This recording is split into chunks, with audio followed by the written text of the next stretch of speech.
The book Disciplined Entrepreneurship is not entirely new ideas. What I did is take ideas that are already out there, like design thinking, like crossing the chasm, like how do you sell things with structured sales process. And I brought all them together, so it takes you through in a very systematic way how you go from idea to innovative new product that's ready to scale.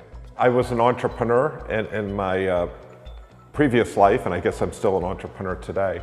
But what happened was I started 3 companies, and the first one wasn't particularly successful, and the second one was successful, and the third one was very successful.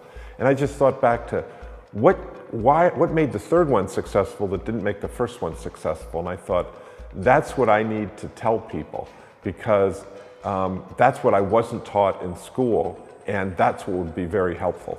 I came out with the first book, the Disciplined Entrepreneurship book, and then I realized that people needed more structure. And so that's when I put together the workbook.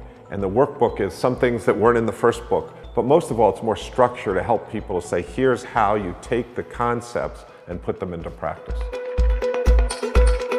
Digital transformation has made the world much, much more competitive. You can't just say, I'm a nice person, this is my neighborhood. You used to be able to have a bookstore in a neighborhood and everybody liked you. Now Amazon just takes that away. So the digital transformation makes the world a much more competitive place. And therefore, entrepreneurial ventures or new products need to be much more, have competitive advantage that can't be easily displaced by somebody else just moving in.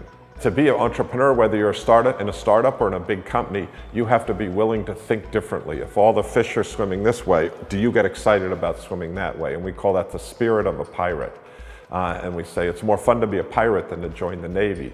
But once you have that spirit, that is not enough. You would rush into battle and you would not be successful. You have to have the spirit of a pirate and the execution skills of a Navy SEAL. That means the discipline, the systematic approach that once you decide to swim that way, you know how to do that very efficiently and effectively. I think people look at this book when it first came out and say it's 24 steps to a successful startup. This is 24 steps to a successful, innovative new product. And an innovative new product will become the foundation of a startup, or it can become the foundation of a new initiative within your company. And my background at IBM for 11 years made me very aware that big companies need entrepreneurs. Not just small companies, big companies need entrepreneurs because that's how they create organic new growth. And by the way, so do governments, so do academic institutions, so do nonprofits. So entrepreneurship doesn't just equal startup. This mindset, this skill set, this way of operating is important for everyone in the world today.